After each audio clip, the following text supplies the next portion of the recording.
تا ته د سوي زړګي راز وایم غږ مه کوه، د ژوند کیسه د غم په ساز وایم غږ مه کوه.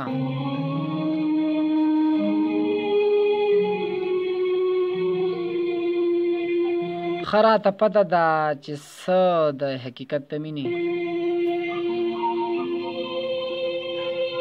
ښه راته پته ده چې څه د حقیقت د مینې، که تهمتونو ته اعزاز وایم غږ مه کوه. چې ستا رضا نه ده نو یاره زه به څه وکړمه،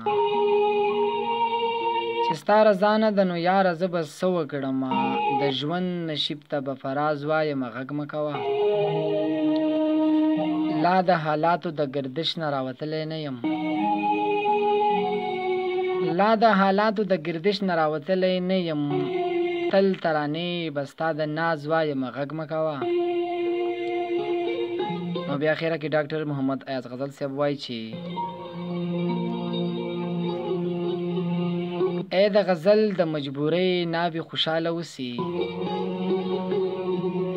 ای د غزل د مجبورۍ ناوې خوشحاله اوسي، ستا ستمونو ته اجاز وایم غږ مه کوه، ستا ستمونو ته اجاز وایم غږ مه کوه.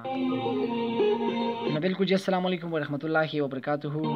سلامونه پیرزونې نیکې هیلې ډک احترامات الفتونه محبتونه مې ومنئ. امید ساتم چې روغ جوړ خوشحاله وئ، د ژوند د سختو سره به مقابلې کوئ، د نرمو نه به مزې او خوندونه اخلئ، او د نرمو او سختو سره سره به جي زموږ د خپلې پروګرام اورئ په FM 88.4 یعنې کې امان ریډیو سټیشن کرک. زه عبدالله ملاګور یم. یو ځل مې بیا جي د پروګرام په سټارټینګ کې د خپل استاد محترم د ډاکټر محمد ایاز غزل صاحب ښکلی غزل ووي. امید ساتم چې خوند به مو ترې اخیستی وي او مزه به مو ترې اخیستې وي.